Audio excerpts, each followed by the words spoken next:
actually. I can just edit that later. So, Mohammed Hassan Khalil, how are you doing? Just fine. How about yourself?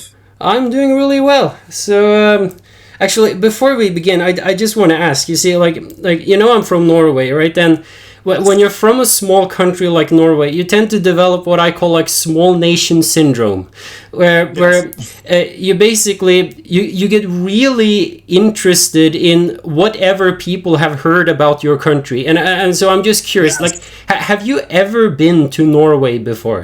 Okay, never been to any Scandinavian country, unfortunately. Okay. If you ask me what's the first thing that pops into my mind when I hear Norway, well, right now it would be the World Cup. Yes, of course, yeah. But no, I would love to go to Norway at some point. I hear I hear it's a very people are very content. I hear in Norway. Yes, I can agree. Yes. Well, why is that? I wonder from your perspective, why is that? So, what was your question again? Why are people so content in the Scandinavian countries? Well, I mean, everybody in no matter what country you have, you will always find people always complaining about stuff, and it's the same thing here. And I mean, people have like these, idealized pictures of the Scandinavian countries that, oh, we're so rich and everything is great. And yeah, that's definitely true. But I mean, we have our problems here as well. Like, I mean, in the city that I live, like, we can I work in the kindergarten, right? And we can barely afford buying new toys for the kids, like that kind of thing. So, like, in no matter what country you have, you'll always find people who complain about stuff. No country is perfect, but yes, I think it's just like, listen, I am no socialist, okay? Let me just make that very clear. That being said, there is something to be said for the idea that, it is good to create a country that just makes these normal everyday needs of life very easily available, Like, so, if I have any kind of problem with my doctor, I never have to think about insurance. I never have to worry about, like, how much do I have to pay for the hospital bill. I never have to worry about, do I have to pay, like, do I have to take up a loan just to order an ambulance or something like that? Because everything is provided for, and so it just creates this sense of ease with everything, with all your other aspects of life, I mean, people often say, like, all the social benefits, and that's what people focus on, but it's also just a lot of those simple cultural aspects relating to the workplace, So, people I know, like, business leaders in America likes to complain about unions all the time, In Norway, I think it's like 80 to 90% of all the of every worker in Norway is a member of a union. And so, and the culture surrounding work and work benefits and all those issues, they're so well established here. So we have like this rule in Norway that if you're ever sick, like you just wake up one day and you have like this severe headache, you can just call your boss and you can just say, I'm sick. You don't need to explain even. You just say, I'm sick. And then you can just stay home for that day. And you can do that for 25 days throughout the year, right? You don't need any kind of proof from a doctor. You don't need any kind of special kind of work deal from your boss or anything. It's just a normal established aspect in Norway, right? And it might sound like a small thing, but so often you will just get sick, and it's just such a hassle. You just have to go all the way to the doctor to get a proof for the fact that you're sick, when it's just like a normal headache or something like that, right? But these kind of small issues, they're just really well established here, and it's just normative, But I think we better start. So if you will just allow me to introduce the topic a little bit. So, Islam has been described as the religion of mercy. And when reading the Quran, this description is not surprising. The Quran is constantly extolling the mercy and compassion and love of God, encouraging humanity to seek the forgiveness of God. Or to quote the Quran itself, God is described as being the most merciful of the merciful. But despite this focus of God's mercy in Islam, there is one aspect of the Islamic religion that many people in the modern day world find extremely harsh. And that is the whole teaching that God will never forgive the sin of shirk, or associating partners with God. And the Quran is absolutely clear on this issue, that God will forgive all sins except shirk, and by implication, shirk, there is also the teaching of eternal hellfire, and that if a person commits shirk, they will be punished by God eternally in hell. And many people in the modern day world find this extremely perplexing, very difficult to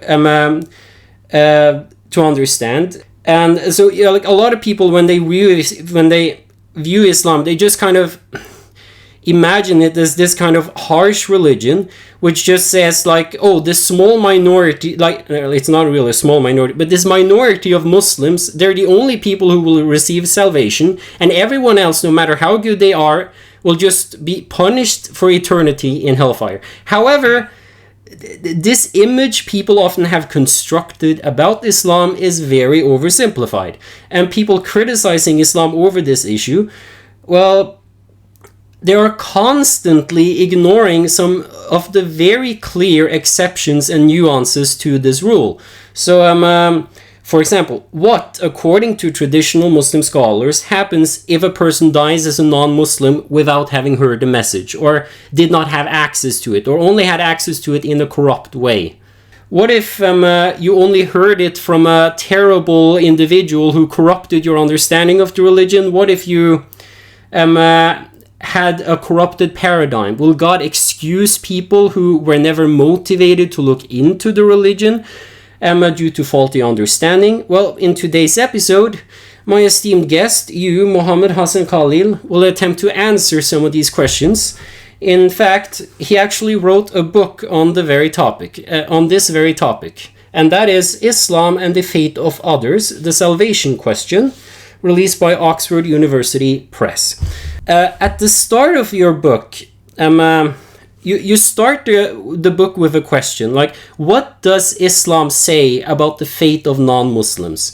And in the introduction, you note how historically Islam has been criticized over this issue, and how this question has tended to evoke one-dimensional responses, to use one of your own quotes. This is an argument that you're constantly coming back to throughout the book, at least the way I interpret your book. That you're basically claiming that the question of non-Muslim salvation, that this topic is often oversimplified, both by non-Muslim academics who should know better, but also by Muslims themselves. And so if you could just begin by expanding upon this a little bit. Like, sorry if this question is a little bit vague, but can you just give us an introductory understanding of this situation and the Muslim understanding of soteriology? Yes. Yeah. Thank you for that, Marcus. Growing up as a Muslim in East Lansing, Michigan, in mostly the 80s, early 90s, and so on, I was often the only Muslim in my classroom. Yeah. And so I imagine I'm surrounded by non-Muslims. I see non-Muslims, who are who are my friends, who seem like nice people, great people. And then on the weekend, I go to an Islamic Sunday school. And in Sunday school, I hear about how all non-Muslims go to hell. And, Muslims will eventually make it to heaven.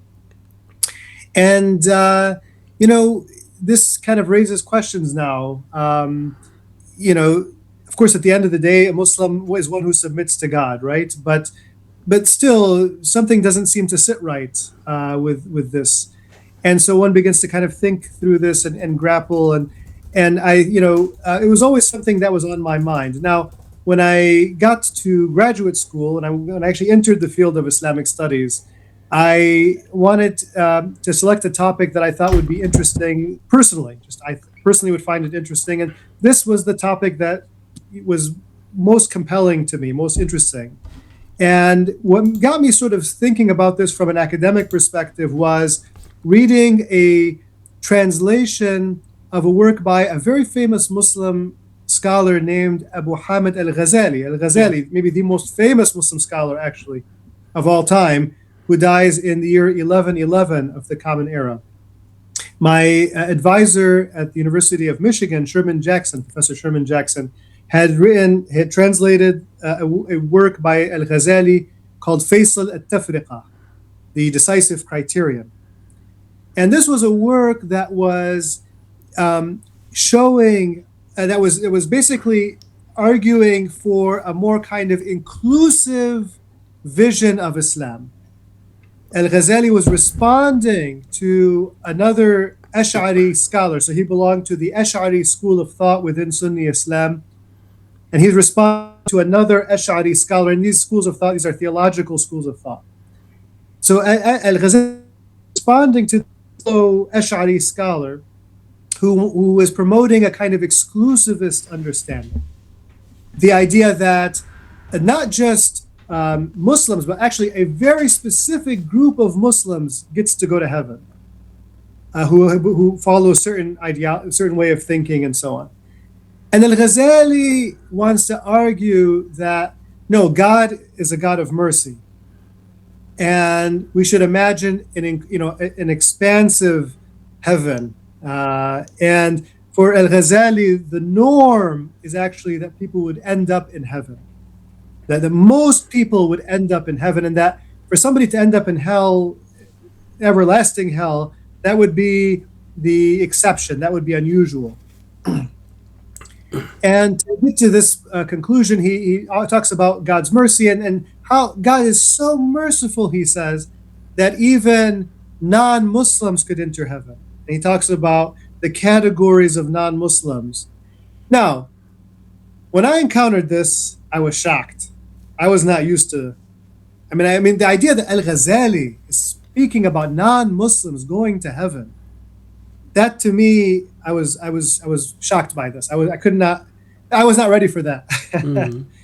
And then, so that was one thing. And then, as I began reading more and more, I was reading a Reader in Classical Islam by F.E. Peters, and in that book he has a selection from Az-Zamakhshari, a famous Mu'tazili exegete.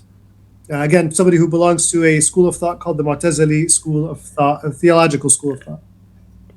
And in this work, if I recall correctly, he responds to people who argue that hell will come to an end, or that people could leave hell. I forget exactly which. Mm-hmm. And I remember thinking, wait a minute. There are actual Muslims who say this? That hell could come to an end, or that people might not be in hell forever? I was shocked, because I was always taught that that's it. Hell is forever. And when you read most translations of the Quran, that's the impression one gets. They will remain in hell forever. That's the way most translations present it. So that opened my eyes, and I was like, wait a minute, what? And then, I don't know where I read this, but I read somewhere that Ibn Taymiyyah, a very famous traditionalist Hanbali scholar, spoke of people one day leaving, like everybody, leaving hell. And then I was like, wait a minute. There's a lot here I don't know. And so I decided to devote myself to this topic. I wanted to understand, what did these famous scholars have to say? And so that's what got me thinking about soteriology. Soteriology is, the discourse on salvation. And I realized, wait a minute, this is an underexplored topic in the field of Islamic studies. And so I decided to write a whole book on this issue. And it was my PhD dissertation, and then it was my book. And so when you add all the time I spent on it, it's about 6 years of my life devoted to this book. Wow. Yeah, so it's I kind of poured my heart and soul into that book. Very interesting. Yeah, I find it interesting, like what you mentioned about Ghazali and Ibn Taymiyyah. And believe me, viewers, we will get to that very soon. But because as you wrote in your book, you talk about how exclusivism in Islam is often seen as just a foregone conclusion, really. But as we see in your book, and we will get to the arguments here very soon. What some of the most prestigious Muslim scholars in all of Muslim history have talked about this topic, it's a lot more complex than people realize. I mean, just before we get to the specific scholars, can you, in the beginning of your book, you talk about these four types of views on the issue. You talk about like exclusivism, pluralism, inclusivism, and universalism, I think. Yes. Yeah. Can you just quickly explain what these definitions mean before we move on? Sure. Yeah. So you first have exclusivists. Exclusivists say, and this is a kind of a typology that I am sort of borrowing from other scholars and modifying it for our purposes. But basically, exclusivists say that only Muslims go to heaven, or only Muslims could ever go to heaven in a world after the religion of Islam has been established, the religion that was established in the 7th century. And all non-Muslims would go to hell. That's what the exclusivist would say. Then on the other hand, on the other sort of the opposite side, you have pluralists. Pluralists say that there are multiple paths to God, multiple paths to heaven. And from a soteriological perspective, or if we're thinking about salvation, the idea is that there are multiple ways that are equally salvific, that they are equally effective in taking you to heaven. And so, so you have exclusivists and you have pluralists. And then you have, sort of in the middle, inclusivists. Inclusivists say, yeah, we believe Islam is the truth. In other words, it's the best, the most accurate representation of reality. However, God, and Islam is the path to salvation. It's the path to heaven. However, God may save sincere non-Muslims, right? So now that, of course, raises a question. What do we mean by sincere? We can get into that later. But yeah, so Islam is the path to salvation, but God will save sincere non-Muslims. That's what the inclusivists say. So we have exclusivists, pluralists, and inclusivists. And then we have universalists. Universalists, and this is actually kind of a different category now. This is now getting into what happens in the long run, right? Universalists say, in the end, everybody gets to go to heaven. Everybody makes it to heaven. And I actually came up with the term damnationists also to refer to those who disagree with this. Damnationists would say that, well, no, there are some people who will be damned eternally. All right? It might be a small group, but still somebody's damned eternally. So those are damnationists. And then you could even add other categories like annihilationists, people who say that, people will come to an end, maybe in hell, maybe everybody. So you can go on and on with these categories. But yeah, those are the basic categories. Yeah. But before we start getting to the scholars, there are just two things I would like to address first. And it would also be interesting to get your opinion on it. Because, for example, you mentioned pluralism, like the idea that there are multiple valid paths to heaven. Okay, so a Buddhist can get to heaven in the same level that a Muslim can, right? And pluralism has obviously gained a lot of traction in the modern day world, So you have a lot of people going around saying that, oh, every religion is true, or that kind of thing. Like, and a lot of people in the modern day world, like, even if they are religious, they have adopted a kind of pluralistic mindset, and they often find Muslim view kind of perplexing in that regard.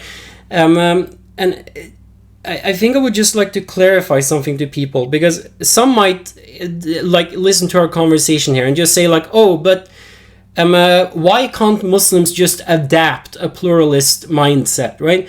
And partly, this is a little bit difficult to understand when you're coming from like a Western Christian background. It's more easier if you're coming from like a Catholic background. It's about especially if you live in like a Protestant country like me in Norway. A lot of people don't really understand this thing, but as like Muslims, we have to have a certain level of commitment to the Islamic tradition, right? So we cannot simply adopt a new opinion, right? That has never ever been advocated by Muslim scholars, like great Muslim scholars in the past, and that we have no evidence for. And you make the point in your book that pluralism is kind of problematic from the perspective of Islam, because no traditional Muslim scholar has ever advocated for something like a pluralism, right? If you see what I mean. Do you have anything to comment on that? Yeah, well, the first thing I would say is, I mean, if we're talking about, so, people use the term pluralism a lot of different ways. Yeah. I'm using it to refer to specifically to soteriological pluralism, or pluralism when it comes to salvation. Yes. Because if we're talking about, let's say, legal pluralism. That's not what I'm talking about. Sorry. No, you're fine. You're fine. I just wanted to clarify that for viewers as well. But I mean, what I found was that historically, I could not find any obvious example of a pre-modern Muslim pluralist. Even Rumi, the famous Sufi poet, he has some lines where it's clear he's not a true pluralist. Yeah. And by the way, I should point out, I also, and this is maybe giving away a little bit of where we're headed, but I also had a hard time finding any clear-cut example of a Muslim, pre-modern Muslim exclusivist. Yes. I mean, there was one example, which was Ibn Hazm in, Reconquista Spain. Yeah. That's a very specific historical contextual example. Like yes. Yeah. Yes. It needs to be historicized a bit. Yeah. But continue. Yes.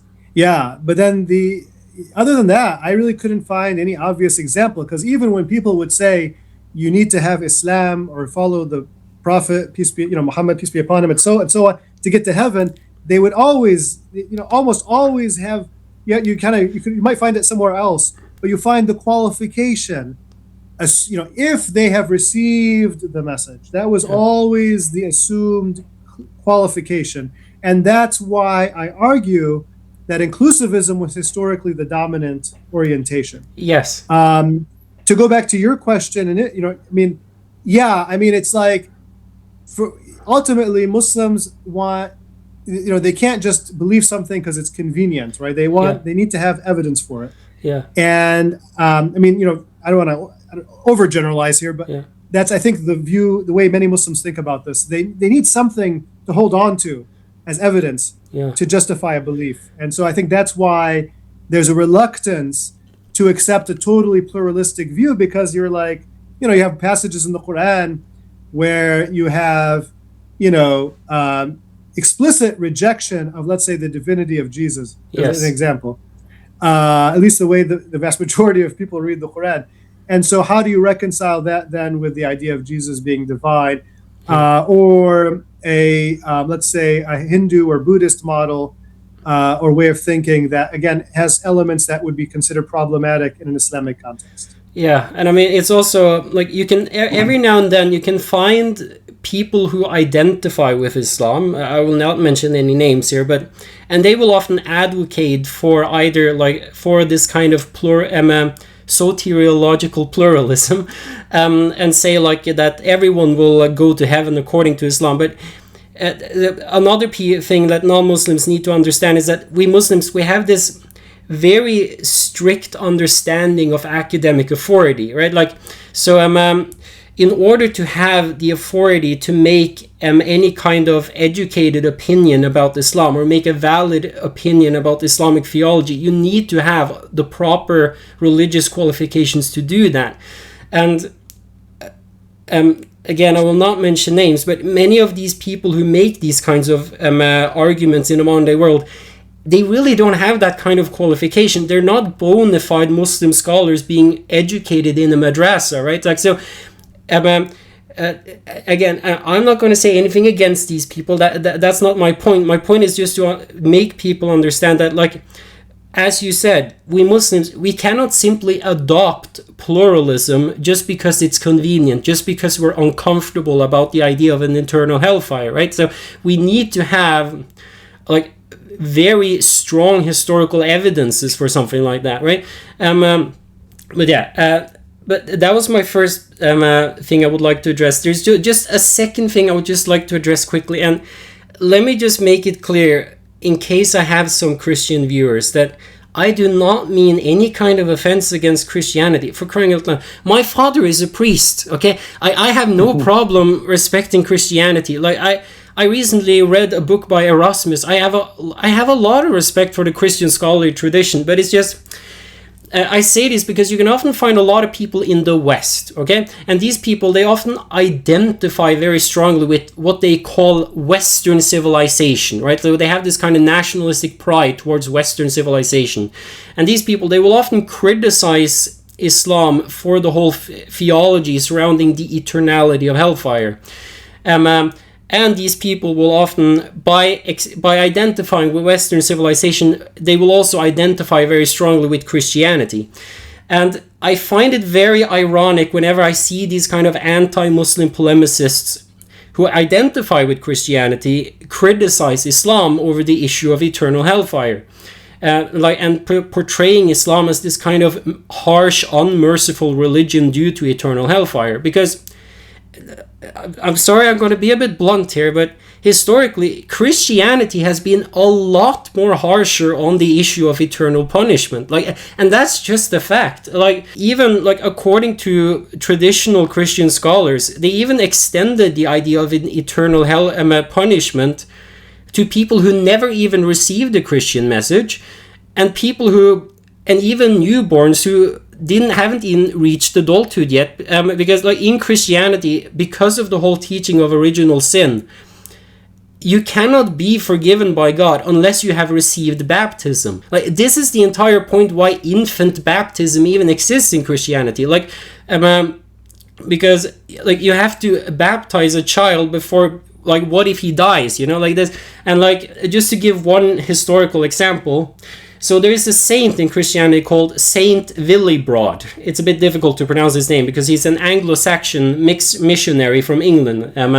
He died in the year 739, and he was preaching Christianity to the Frisians. That's a people group in modern-day Netherlands. And he was actually quite successful in his preaching, right? So he managed to convince even the Frisian king to undergo baptism and become a Christian. However, it did not go as he planned, because just before the king was supposed to initiate the baptism, it suddenly occurred to the king to ask Willibrord about his ancestors. Would his ancestors, meaning the king's pagan ancestors here, were they in heaven? And Saint Willibrord simply responded that no, they're in hell. They have not received baptism, and so they will not be forgiven by God. And that was just the standard teaching of the church. Now, obviously, after the 1800s and in the modern day world, it's a bit more complex right now. I'm not some expert on Catholic theology. I'm not going to go into what does the Pope say in the modern day world. But again, I don't mean to offend Christians, but I just want to make this very clear before we start this discussion. Before people start accusing Islam of being harsh on the issue of eternal punishment, etc., you have to be a little bit careful, because historically Christianity has also been really harsh on this issue. And that's just the fact. So yeah, do you have anything to comment on that, or do you... Yeah, no, I mean, I think that's a fair point. I mean, it's historically there was the concept of eternal damnation prevalent in Christian thinking. Absolutely. Yeah. Let's start off, because in the book, just in case people have not read it, you basically take four main scholars, very important scholars in Muslim history, and you just discuss the issue of the salvation for non-Muslims from the perspective of these four scholars. You mention others as well, but this is basically how you divide up the book. And the first major scholar you talk about is Imam al-Ghazali. And just to remind us, just quickly, can you just explain to us quickly, who was Imam al-Ghazali, why was he important, and by implication, why would his interpretation carry any significance in this discussion? Yes, Ghazali is a very famous, we could say, Persian scholar who, again, he dies in 1111 of the Common Era. He becomes this really important religious scholar at a madrasa called the Nizamiya, maybe the most famous madrasa of that era. And he becomes, kind of this, there's so many, there are movies made about him and books. He's just an incredibly influential figure. And, he's influential in multiple areas, right? So he has a famous refutation of the philosophers. He has a famous work on reviving the Islamic sciences, Ihya Ulum ad-Din, which is still taught to this day in many Islamic seminaries, madrasas. And he's just this extremely influential figure. And of course, he also has an autobiographical account, Deliverance from Error, or Deliverer from Error, Al-Muqidh min al-Dalal, that is really moving and interesting. And so he's just this incredibly influential figure. He's influential in multiple areas. And so what he has to say on this issue is going to be taken very seriously by many Muslim scholars, and it is taken very seriously. In fact, when this issue comes up, often he is quoted by Muslim scholars. Yes. You argue in your book that Ghazali is an inclusivist, okay? And as you said, I often hear Al-Ghazali being brought up when this discussion is ever brought up. And so the understanding that he is an inclusivist, like, this is quite common, I think. However, your book also shines a light on a nuance of his view that I don't see mentioned very often, if at all, really. And that his inclusivism seems to be really open, to the point that he actually argued that the vast majority of people who ever lived would eventually go to heaven, and even people who might have heard of Islam, like that had a genuine chance to look into it before they died, but died before they could convert, that these people might actually receive forgiveness. So just to take one thing at a time, right? In your book, you note that Al-Ghazali undoubtedly, he rejects pluralism, okay? And he is very clear on the issue that Islam is the only true religion, right? So that's an important thing to just establish. Like, just because you argue that there is an openness that other people can be forgiven in Islam, that doesn't mean that you deny that Islam is the only true religion, right? Like, so you can have these two thoughts at the same time. He is very clear. If someone is not a Muslim, he is a kafir. He is a non-believer. That being said, Ghazali, as you write, is also aware of some of the nuances relating to the designation kafir, right? In that, for those who don't know, kafir in Arabic, it means an unbeliever. In that, kafir is both a spiritual but also a legal term, meaning that someone can be considered legally a kafir, but still be sincere in the eyes of God. Can you just explain this very quickly? What does that mean exactly? Yeah, so like there's a legal term kafir, which really just designates anybody who's Muslim, who does not formally identify or is recognized as Muslim.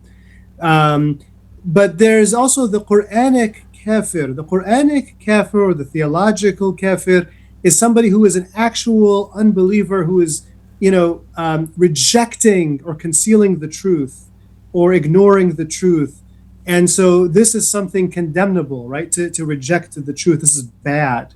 And so Al-Ghazali makes a distinction between the non-Muslim who is rejected, and then the non-Muslim who just happens to be a non-Muslim, and who could actually be seen as a believer in the eyes of God, or a potential believer, if they were given the presented Islam in a way that was compelling. So he talks about how, there are different categories of non-Muslims, right? Well, so Al-Ghazali makes a distinction between, so first of all, he says there are non-Muslims who never heard of Islam, okay? Yes. So they're excused for not being Muslim because they never heard of Islam. Then you have the non-Muslim who heard about Islam. They heard about all the they heard about the miracles. They heard enough that they should be compelled to look into it, to investigate, to do something. And then if they just don't do anything, they don't pursue it or they reject it, then that would be condemnable. They would be a kafir, an unbeliever. And then you have a non-Muslim who has heard negative things about Islam. They haven't really heard the truth about Islam. They heard that there was some liar prophet, but they didn't hear the truth. That category of non-Muslim would also be excused. That non-Muslim would be excused. Okay. And then he goes on. He says, okay, but now let's say there's a non-Muslim who hears the truth and actually begins to investigate, begins to look into it. They're not just, lazy or ignoring it or arrogant. They're actually beginning to look into it. They're investigating it. And then death overtakes them. And by the way, he does not give like a time limit, like they have a week or something. Yeah. He says, they're investigating, they're actively looking into it, and death overtakes them. They would be excused in his view, as he sees it. And he goes on to say that the norm is that people would be saved because God's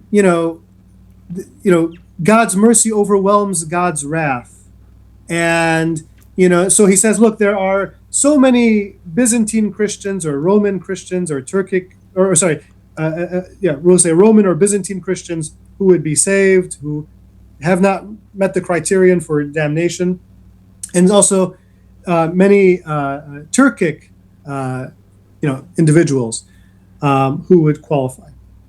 And so he says, for him, the norm is that people will be saved. And those who are true unbelievers, they are a minority. Again, because of God's overwhelming mercy.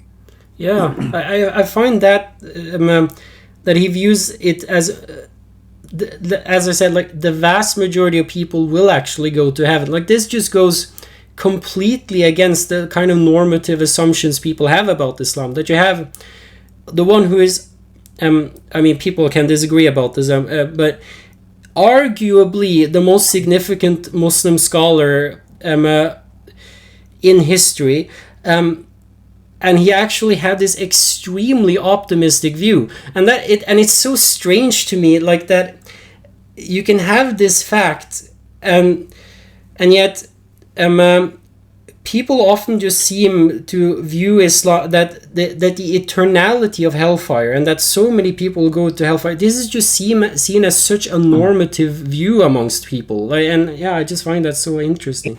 Well, I should say something here, and that is, first of all, when Al-Ghazali speaks of most people going to heaven, I need to clarify. Yeah. He does still have in mind the idea of people maybe being punished or tested or judged, but then eventually making it to heaven, right? Yeah. So that's the first thing. The other thing is, I think one reason people have this assumption, even many Muslims, is because, you look, right, there's a very famous hadith. Out of every 1,999 are of, the people of hell, or they are assigned to hell. So what do you do with that? Al-Ghazali actually analyzes that hadith, and he puts it sort of in conversation with other hadiths and with other verses of the Quran, excuse me. And so he shows how even a hadith like that, you have to be careful with a hadith like that, because all that's talking about is, from the way he presents it, is that these are the people who are not going directly to heaven. They might be tested, they might be judged, they might be punished even for some, in some cases, but in the end, that does not mean they're going to hell eternally. Yeah, actually, I think we should clarify this to non-Muslims, especially. In Islam, we have this idea that there is this idea of the eternal punishment in hellfire, but also the temporary punishment. So, God can punish people in hellfire for a temporary time period, for example, like a minute, 10 seconds, an hour. Only God knows, but a temporary time period for all of the sins that they didn't really ask forgiveness for. like that one hadith that seems to indicate that like the majority of people will actually enter hellfire, it's not actually saying they will enter hellfire eternally, right? So Right. but from Ghazali's point of view, it would therefore refer to people entering hellfire for a temporary period of time, right? And Yes, and it could even be people who, even as they're headed to hell, they would be saved. yes, It just is just yeah. It's like there's this idea that any kind of punishment is comparable to, let's say, a physician. Let's say you have a foot that needs to be amputated, and to have it amputated, that would be painful. It would cause you pain, but it would save you in the end. So for the physician to amputate the foot, this is actually a sign of it's he's trying to help you. And so in a situation, in a context where you're dealing with people with freedom to choose, and they're choosing evil, but they're also choosing good. And the idea is that the punishment is for the person who has not truly reformed themselves, yes. and this is so on their own they have not reformed themselves, and now the punishment is to get them to, it's that last way to purify them, that last resort to purify that person, because otherwise they would not reform themselves. Yeah. And so that's a way that's often presented. Yeah, and I think this touches on a very important issue. Like, technically, it doesn't have anything directly to do with our conversation, but I think I should just mention it. Like, people, and this goes for any holy text, not just Islam. It goes for the Bible. It goes for the Buddhist text. It goes for the Hindu scriptures. It goes for Taoism. People need to be really careful before studying religious literature. Okay, because religious literature. Not only is it written in archaic and often ancient languages that are very difficult to read, and that only a minority of people in the modern day world actually understands. I remember I talked to this, I wrote to this Christian who actually taught me like only like 2% of Norwegian Christians actually know how to read and write Greek, which, yeah. Anyway, so people need to be really careful before studying a religious scripture, not just because of the language issue and translational issues, but also scriptures need to be read holistically. That meaning you cannot simply take one statement or one piece of writing from a scripture and isolate that from everything else, right? And this is also obviously relevant when it comes to the issue of hellfire, right? So God might say in the Quran, and I'm paraphrasing here, that God will never forgive the sin of shirk, right? And so some people will read that and they will think, oh, God will never forgive any non-Muslim. Like, if they die as non-Muslim, God will never forgive them. But in another section of the Quran that these people just decided to ignore, God also says we do not punish until we send a messenger, right? So all of these different texts, they're supposed to be read holistically. And it's the same thing with the hadith and the Quran as well. You cannot simply isolate this hadith and just read it completely isolated from everything else. And even some people might read that hadith and think, oh, God in Islam is really harsh, he's really oppressive and really not very loving at all. But then of course you have another hadith which says that God actually forgave a prostitute simply because she gave water to a dog, right? And so I know I don't want to like detract from the conversation, but I just want people to have this in mind. We need to read text holistically, and we need to be very humble before reading sacred literature. And again, that is not just the Quran, it's also the Bible, right? I actually read the Bible, and there are so many times where I found like a piece of writing where I'm like, oh yes, great, now I have a great argument against all my Christian friends, right? That like to try and convince them that Christianity is wrong. But then I actually tried to read it a bit more carefully, and I realized, oh my God, I had just completely misunderstood, right? But yeah. No, that's such an important point. I mean, the importance of reading it holistically, and because like you said, there's a verse, and that's in chapter or surah 17, verse 15 of the Quran, where you have this line, وَمَا كُنَّا مُعَذِّبِينَ حَتَّى نَبْعَثَ رَسُولًا or رَسُولًا. We do not punish until we have sent a messenger. And that is seen as qualifying all of the punishment passages, at least in the eyes of many theologians, Muslim theologians. And so and anytime you have a discussion about unbelief, kufr, or shirk, associating partners with God, you have to understand, you have to look at the other passages to understand what that entails, right? So that's a fantastic point. But anyway, we have talked about Ghazali. We have talked about how Ghazali is an inclusivist. And you mentioned these four categories, right? And he not only argues that those people, he argues that those people who received the Islamic message, but only in a corrupted form, like from like some extremist terrorist preacher or something like that, these people can still be forgiven. But he also argues that those people who genuinely looked into Islam but died before their conversion, he actually argues that those people can be forgiven as well. And that leads us to quote your book, that in the Ghazalian view, quote, everlasting damnation is rare. Now, before we move on to the next preacher, just so we get like a balanced view here, are there any potential criticisms one could make of the Ghazali view? Like, could you just comment on that quickly? Yeah. And we only have 45 minutes, so let's try to make it a bit brief. Sure.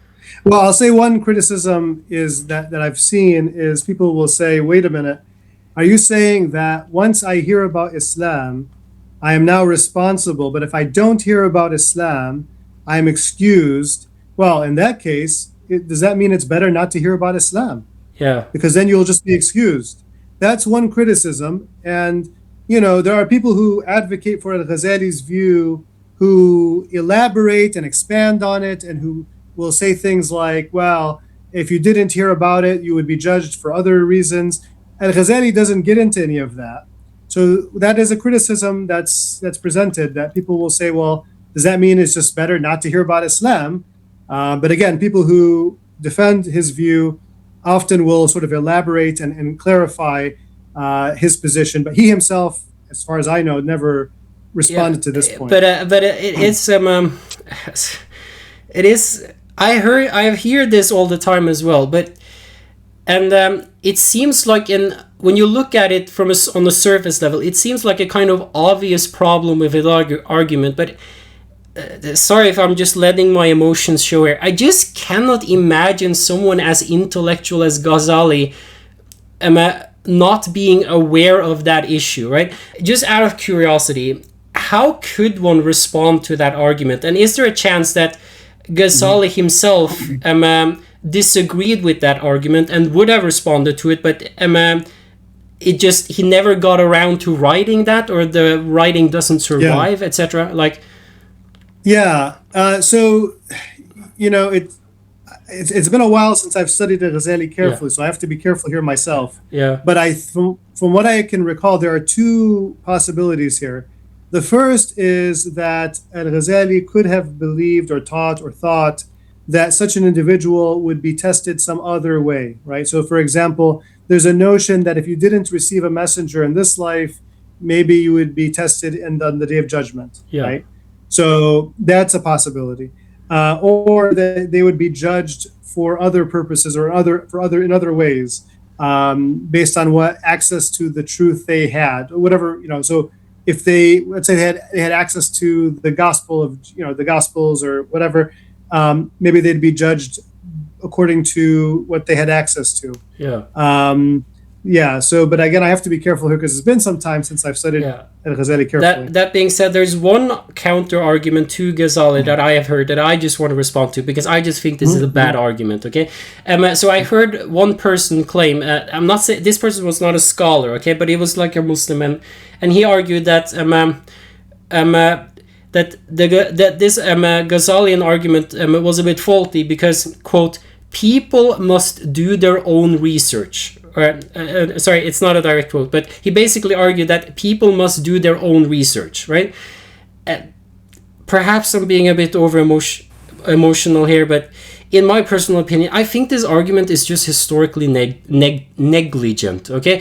Like, because just to give one example, like in 1905, like this is not the Middle Ages here. In 1905, just 120-ish years ago, Italy had a literacy rate of less than 50%. Okay, and so when you really go back into history, like, can we really expect a lot of these different societies that have existed to just do their own research? Like, I just, sorry if I got a bit emotional there, but I just did not find that argument convincing at all. Yeah. So, Yeah. I mean, and I should note, there are some, for example, there are some Maturidi scholars and Mu'tazili scholars before them who would talk about the obligation to arrive at the belief in one God, independent of any kind of revelation. So that's an opinion that some people had, that you should at least arrive at the belief in one God just using your reason and your fitra, your natural disposition. So I think I was talking, yeah. So you have the Maturidis and Mu'tazili that you should arrive at a belief in God independent of anything. But then other scholars said, okay, even if that's the case, you would only be punished if you received the revelation, yeah. right? So this is something that Muslims debated, but certainly to arrive at the belief in Islam specifically, the religion that we call Islam, doing your research, that seems kind of Yeah. I don't know, it's challenging, I think. Yeah, I mean, even in the modern day world, I see. I'm reading. I will read a history book about Islam written by a Western academic, and there are just so many mistakes in it. Like, and so yeah. But anyway, but we need to move on. Yes. We don't have that much time. Next scholar is Ibn Arabi. Now, just so that viewers are aware, I know that Ibn Arabi is a little bit of a controversial figure. Just because we're discussing a scholar, that doesn't mean that we agree with everything that scholar ever said. Okay, just so that's clear. And Ibn Arabi seems to be one of these scholars that everyone has heard of, but very few actually studied in any significant degree. And there's also a bit confusion because there are actually like multiple individuals in Muslim history who are called Ibn Arabi. Can you just explain to us, who is Ibn Arabi? Which Ibn Arabi are we talking about? And why would his opinion be significant and beneficial to study in this regard? Yeah, so Ibn Arabi is a very prominent and influential Sufi thinker, Sufi writer, and he is from Al-Andalus, from Muslim Spain. He's known as Muhyiddin Ibn al-Arabi, also sometimes called as Sheikh al-Akbar. And he begins in Al-Andalus, Muslim Iberia, Muslim Spain, and he makes his way through North Africa into Mecca, into Syria, and just becomes this very influential figure among Sufis. He's such an influential figure for mystical Sufis specifically.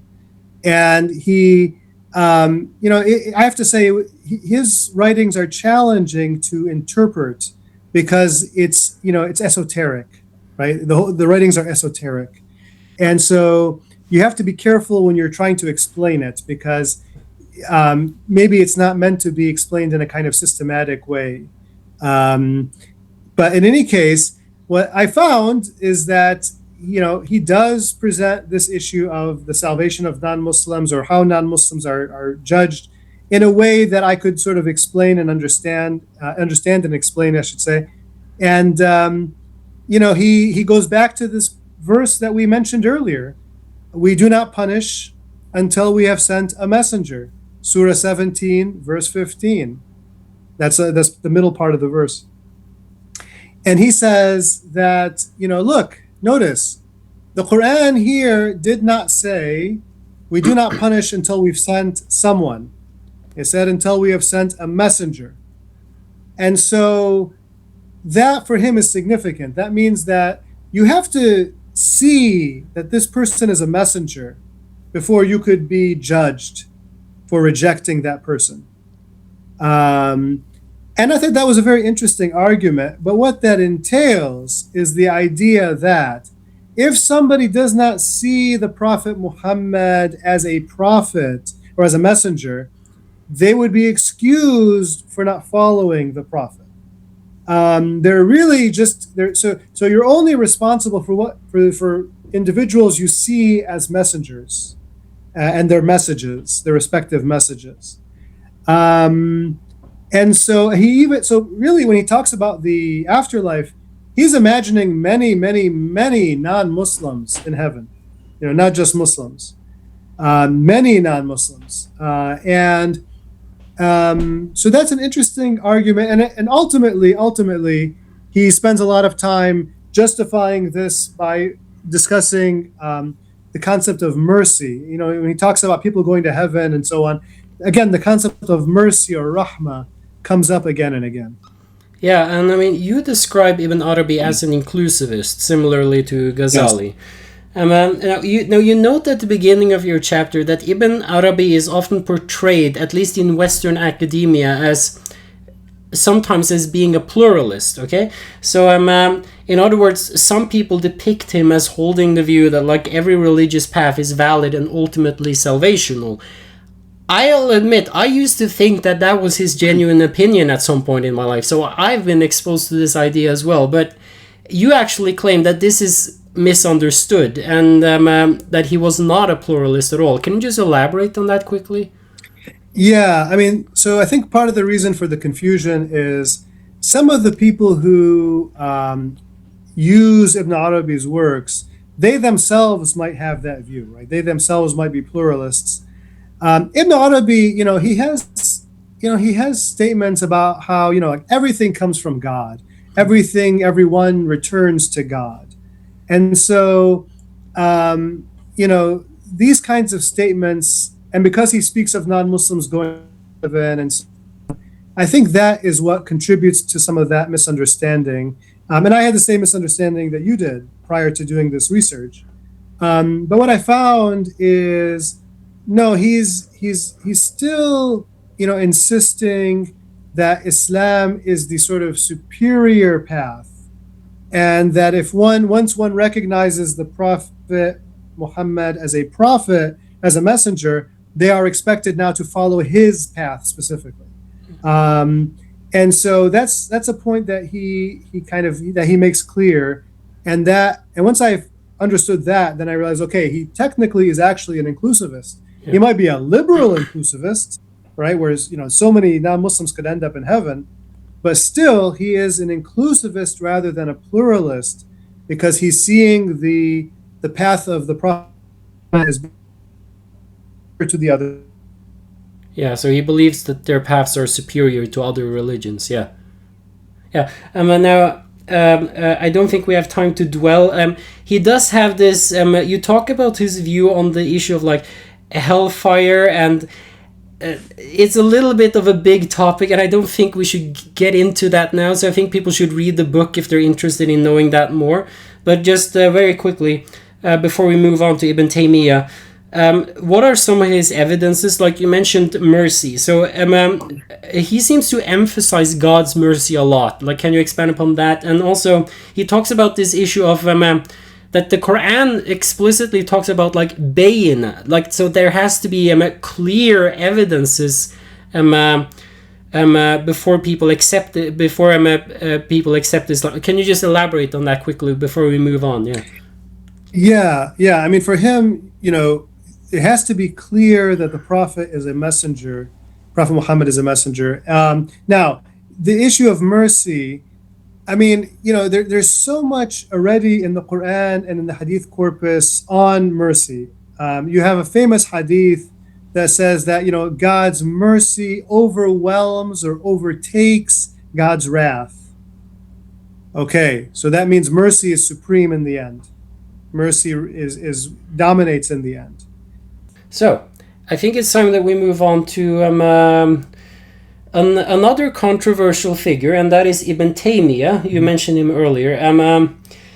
Now, I find Ibn Taymiyyah to be a very interesting figure. Like, even I'm a Muslim, and I'll admit I actually follow the Hanbali madhab just like Ibn Taymiyyah. But even just like independently of that, just as like an historical figure, because he's similar to Ibn Arabi in that both are quite controversial figures, and just like Ibn Arabi, Ibn Taymiyyah is often very misunderstood, And ironically, Ibn Taymiyyah seems to be very often misunderstood by the very people who claim to follow Ibn Taymiyyah. And I always find that so fascinating about him, you know? That is, of course, especially regarding his views of tasawwuf. Like, there is this, like, idea that Ibn Taymiyyah was against tasawwuf, that's not actually true, but we will not get into that now. So can you just explain to us quickly, who was Ibn Taymiyyah and why would his opinion be significant regarding this discussion? Yes. So Ibn Taymiyyah, as you say, he's he's again kind of a figure that, put it this way, Ibn Taymiyyah and Ibn Arabi are kind of they're controversial usually among different groups of people, right? So usually people who like Ibn Arabi, they usually, and I don't want to overgeneralize, yes, from what I've seen, they usually are not fans of Ibn Taymiyyah, and people who like Ibn Taymiyyah are usually not fans of Ibn Arabi, right? So they're sort of they're kind of each controversial in different ways among different groups. Ibn Taymiyyah is a Syrian scholar who ends up spending time in Syria and Egypt, and is extremely influential in the long run. Was he influential in his time? It seems like he was, but maybe the extent to which he was influential is up for debate. But in any case, so he approaches this issue we go back again to that verse that we saw earlier. We do not punish until we have sent a messenger. Yeah, so Ibn Taymiyyah is saying, you have to receive the message. You can't just meet like a sheikh. You actually have to receive the message, and then one is judged. Now, I in my book I say that for him that's it. That's the whole issue. Did you receive the message or not? And then if you did, you have to accept it at that point. There is a scholar I'm communicating with now who I think is going to be writing an article arguing for maybe a more liberal understanding of Ibn Taymiyyah, a more liberal inclusivist understanding. I shouldn't say liberal. Let me try it this way: a more expansive inclusivist view. In any case, this is an argument that this scholar is going to make. What Ibn Taymiyyah actually writes, what's explicit, is just what I've mentioned. Now, is there room to argue for something else? Maybe. In any case, the thing that makes Ibn Taymiyyah really, really interesting is not so much this issue. It's really more the issue of hell. As I mentioned earlier, Ibn Taymiyyah is said to have believed that hell comes to an end and that everybody would eventually leave hell and go to heaven. Now, I have to tell you, this is a very controversial statement that I just made. And actually, if you Google this online, what was Ibn Taymiyyah's view on hell, you'll see all kinds of denials. People denying that Ibn Taymiyyah said this, or if he said it, he changed his mind, or people are misunderstanding Ibn Taymiyyah. And what's interesting is these denials are modern denials. Back then, as we know, denied any of this. In fact, his own student, his famous student, Ibn Qayyim al-Jawziyah, quotes him and expands on his argument for everybody leaving hell and going to heaven. And this was the reason people were already condemning Ibn Taymiyyah back then. And nobody back then denied that he said it, as far as I know, as far as we know. And you can look up the works of John Hoover and others who they've written on this. I think people, as you mentioned, there is a lot of emotionalism surrounding Ibn Taymiyyah online. A lot of people who don't want to approach these topics in a proper academic manner. And just to clarify this for people, yes, Ibn Taymiyyah did indeed write a book. In fact, it's the last book Ibn Taymiyyah ever wrote, where please clarify me if I'm misunderstanding here, but where he actually argued that hellfire is not eternal, even for genuine kafir non-Muslims who have received the message and reject it. He actually argued that hellfire was not eternal. Can you expand upon that? Yes, that is correct. It would seem, according to the available evidence, the last thing he ever wrote in his life, before his pen was confiscated while he was imprisoned in the citadel of Damascus, was a treatise in which he argues that one day every single person, and it would be after ages, it'd be after a long time in hell, but the point is that every single person would one day leave hell and go to heaven and spend the rest of eternity in heaven. At least that is, according to the available evidence, what we can say. And as I said, his student Ibn al-Qayyim expands on it. And now al-Qayyim tells us in one of his works behind all this, and that is that he was reading an exegetical work, and he saw a report that said that one of the companions of the Prophet said basically everybody would leave hell and go to heaven. Actually, I forget. So there are multiple reports ascribed to the companions. I forget if this one was speaking of hell being empty or if everybody going to heaven. I forget which. But he presents it to Ibn Taymiyyah, whichever report it was. And Ibn Taymiyyah says, "Oh, this is a big matter. Let me get back. Let's get, not right now. I'm going to think about it, basically." And that's what gets him, presumably, thinking about this issue. And eventually he writes this treatise. And in this treatise, he argues that if you analyze the Quran carefully, you will see that heaven is eternal, it's everlasting, but hell is different. Hell seems to, there's the possibility of it coming to an end. And so, for example, in Surah or chapter 78 of the Quran, verse 23, is referring to the transgressors remaining in hell for ages. Ahqaban or ahqaba. Why would it say ages if they're just going to be there eternally? Why would it say ages? We know that, for example, in Surah Al-Kahf, Surah 18, chapter 18, we have Moses uses the word, an age. I'll walk for an age, like for a long period of time. And people debate how this verse will remain in hell for ages. So that's presumably a finite period of time, a limited period of time. It's also complicated by the fact, but people will respond and say, "Oh, but the Quran says they will remain in hell, khalidina fiha abada." Yes. Which means for eternity. But actually, the word abada, eternity, it can be translated in different ways. So eternity is one way of translating it, but it can also just mean for a very long period of time. Can you comment on that? Yes, that's a great point. So Ibn al-Qayyim, Ibn Taymiyyah's student, he, I think, has the most extensive pre-modern discussion about this issue that I'm aware of, where he basically, and Ibn Taymiyyah even himself spends some time talking about this. He says, Khalidina fiha, like they'll remain in it, and then the word abada, these do not mean, eternal, like eternally. They just mean as long as, something exists. So as long as you're in a particular state or you're in a particular context, that is how things will be. And that's why heaven and hell are different, because heaven, when it says khalidina fiha abadan, like they'll remain in heaven, it really is forever, because there are other verses of the Quran that indicate that heaven is eternal, and that the rewards of heaven are eternal. Whereas the passages on hell are qualified. So you have these passages like, they'll remain in it unless God wills otherwise, or unless your Lord wills otherwise.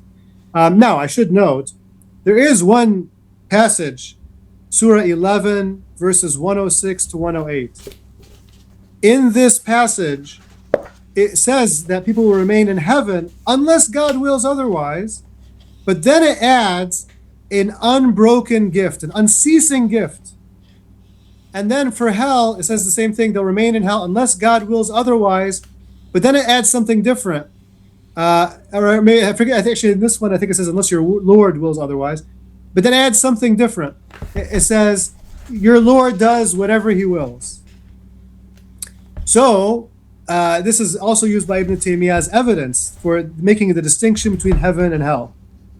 Um, and then when you factor in the statements attributed to the companions of the Prophet, and then all this talk about mercy overwhelming God's wrath, and the fact that when you look at the names of God in the Quran, so this is very interesting. This is an interesting line of argument by Ibn Taymiyyah. He says, look at how God is described in the Quran. When it refers to mercy, it will use a name, right? But when it refers to punishments, it uses a verb, right? Like one, those famous lists of of 99 names of Allah. One of the names you'll see is Ad-Dar, the harmer. That's actually not in the Quran. The Quran uses a verb. It does use a verb, but it doesn't use a name, the harmer. It does say that God is like Al-Muntaqim, the avenger. It never says God is Al-Muntaqim, the avenger, but it does say that on the day of judgment, Muntaqimun, we are avengers or avenging, but it seems to be time specific. It says the day of judgment. So Ibn Taymiyyah he spends some time analyzing the use of names for God in the Quran, and he argues that it's of God's essence to be merciful eternally, a temporal purpose. And for him, the idea is that the people in hell remain in hell until they've been purified, until because this is the only way they refuse to choose good to be good, and now they're in hell, and now this is the last resort, the last chance for them to become good now, and once they've done this, then they go to the only, hell comes to an end, it served its purpose, and so they go to the only remaining abode, which is heaven. Yeah, and that's of course the Quranic evidence, but you also mentioned hadiths as well. So a lot of people, when they hear us talking, they might say, "Oh, but there is an ijma." For those who don't know, ijma means unanimous consensus, right? And so it's often talked about amongst Muslim scholars that there is a unanimous consensus amongst Muslim scholars that hellfire is eternal.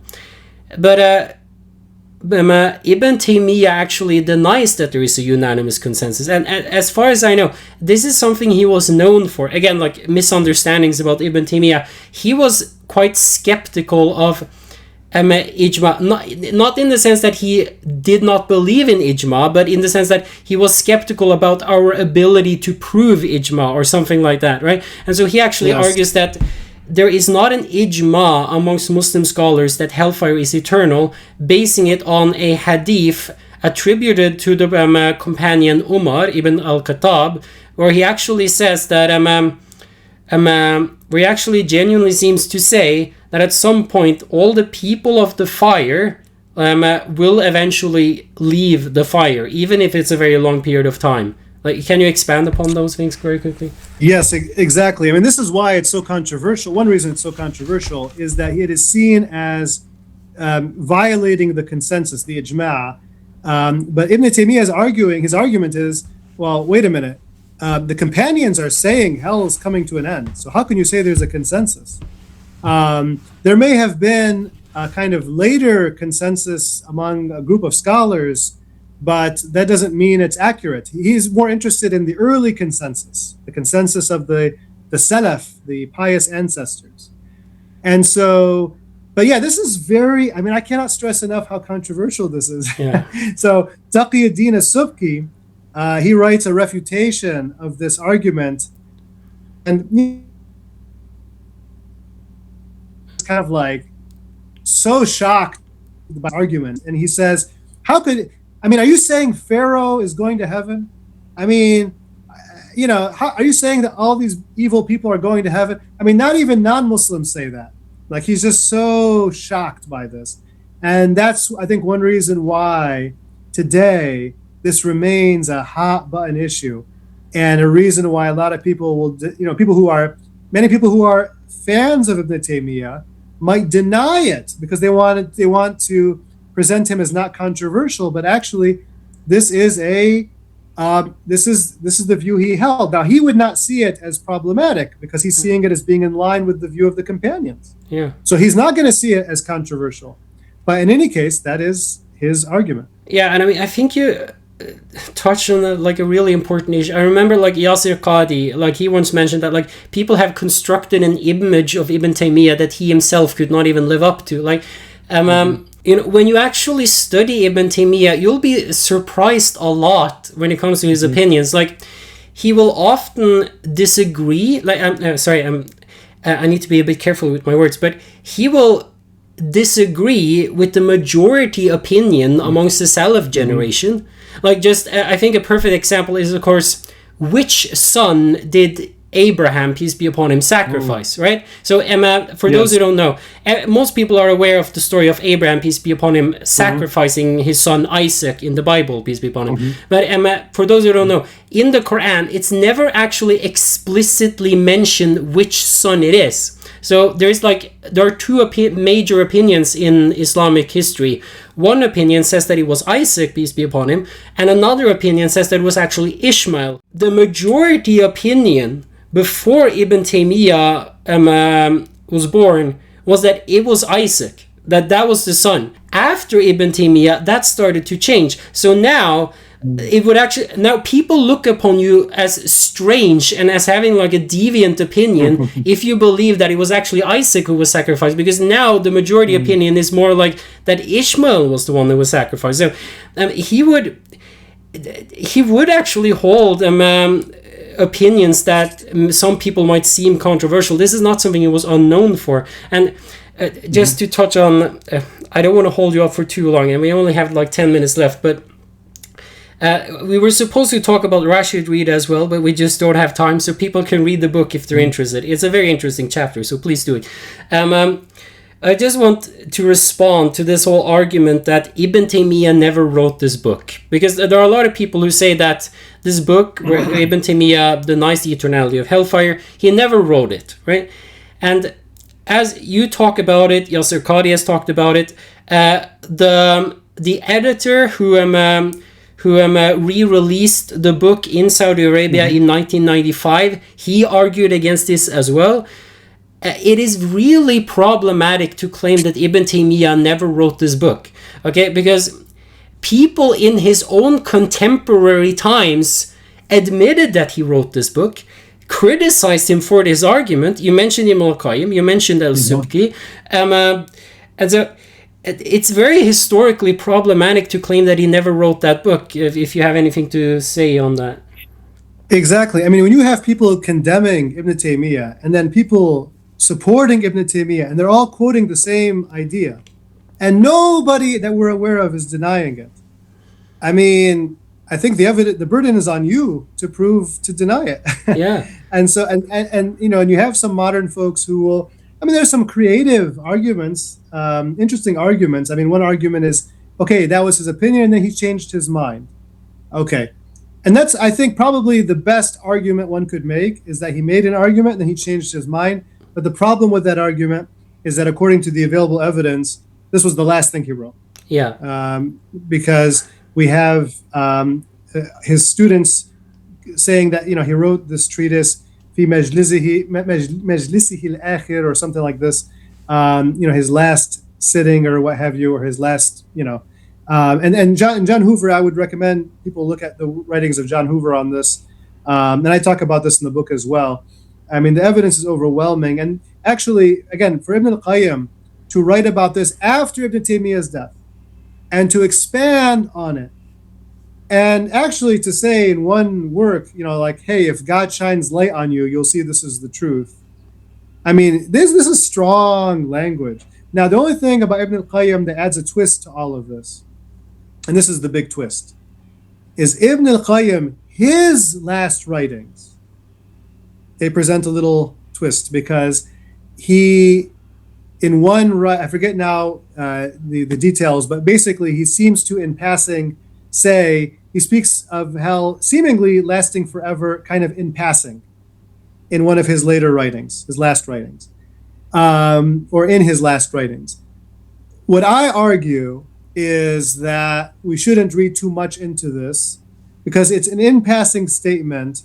And, you know, it might look strong, but when you look at even the writings where he's arguing for hell coming to an end, he uses similar language. Yes. But then he qualifies it. He clarifies it. So I wouldn't get too hung up on that. I think if Ibn al-Qayyim is going to present 25 arguments, and he does this in Hadi al-Arwah, 25 arguments, the most extensive pre-modern argument for universalism that I'm aware of by any Muslim scholar. 25 arguments. For him to do that, and then for him in another work to say if God shines light on you, you'll see it's true. And he spent so much time writing about this issue. For him to just kind of in an in passing statement, kind of go retract his view doesn't make sense. Yeah. So you would at least expect a kind of something else, like a clarification or an argument in favor of hell being eternal. No. And so that's why I'm inclined to think we shouldn't make too much of that in passing statement. Anyway, that's all Ibn al-Qayyim. Ibn Taymiyyah is Ibn Taymiyyah, and we don't have any reason to think that he changed his mind. Yeah, I mean, you actually do write in your book that his writing, I think your quote is, leaves no doubt as to his preference for universalism. Yes. So, but now, since we have 5 minutes left, I think it's better that we try to wrap up this discussion. So, any kind of final thoughts? So, would it be valid to say that inclusivism is the majority opinion, or at least the dominant opinion within the Islamic scholarly tradition? And can you just give some final thoughts on this? Yeah, I would say if we're talking about what are the majority views today, the majority view today is still inclusivism, as far as I can tell. I haven't done some like thorough study on this, as far as like the contemporary scene. But just my impression is that, universalism remains the dominant orientation. Inclusivism. You said inclusivism. Yeah. Sorry. Inclusivism. Yeah. As for universalism, as for the issue of hell and people remaining in hell, it would seem that there's still a form of damnationism that dominates. Mm-hmm. But the view of universalism is you have some pretty significant figures who uphold universalism in the modern era. So there are some modern individuals who will uphold Ibn Taymiyyah's view and other views. And so, you have Rashid Rida, we mentioned him. He kind of seems to lean toward in that direction. Yusuf al-Qaradawi, you mentioned him. Yeah, that's right, Yusuf al-Qaradawi. So you have some modern figures who are moving in that direction, who are leaning toward that view. They might be hesitant to kind of go all in, right? And because they want to preserve the fact that at the end God knows best. They want to say Allahu A'lam, God knows best. But I think that you see them kind of leaning toward that, and so it seems damnationism is still the majority view, but universalism has some pretty significant, pretty influential advocates, and there's some it's pretty popular for a minority view, I think. Yeah, and I think if I have any final thoughts, it's just whatever you might think, and again, like, we're not saying that we agree or disagree with universalism, that we agree or disagree with Ibn Taymiyyah, which one of these scholars we prefer. That's not the point of this discussion, right? But if there's anything one could take out of this discussion, especially even if you're like a non-religious person, just genuinely interested in history, be really careful before you start approaching history with these really overgeneralized assumptions. And that does not only involve Islam, it involves any kind of topic. Like, I remember I read history has moral implications to it, right? Because when you write the history book, you will have a lot of in Norwegian we have this word definisjonsmakt. It literally means like definitional power, like the power to define people groups. When you write a history book about a certain people group, you have a lot of power to influence the way that other people view those people, whether that be Muslims, Christians, Africans, Arabs, whatever. Be really careful before you start approaching history with these really uneducated, overgeneralized assumptions. Try your best to stick to the material evidences, and don't let yourself be fooled by over-emotionalism. And yeah, I think that was my final say for today. So what if you don't Yeah, have, yeah, but do you have I think any that's an closing thoughts? outstanding. Yeah, I think that's an outstanding point. And yeah, I mean, the way I'll say this, I'll take off my academic hat and put and just kind of speak normally now. I would say that I think this study is interesting because it allows you to kind of see, if there's some kind of moral dilemma one is dealing with internally. I think it kind of helps you to see the possibilities. Um, Now, as a believing Muslim myself, I'm going to, like, I spent 6 years on this and I love the project. I think it's great. It helps me think about things. But me personally, in my day to day life, I'm just going to pretend that none of it is true. And I just want to focus on being the best person I can be because I don't know what's going to happen. Yes, exactly. So there is a kind of internal, for me internally, I'm trying to balance these two forces. Yes, exactly. Well, it was really great to have a conversation with you. Thank you for coming on. Yes, Sorry for of occupying your course. time and your family's time and No, everything. Yeah. no, not at all. And I'm sorry for the interruptions, but it Yeah. was a pleasure speaking with you as well. Yeah, and who knows? I might read some of your other books, and who knows? Perhaps we'll meet again someday. I would love that. I would love that. Yes. Thank you so much. Yes.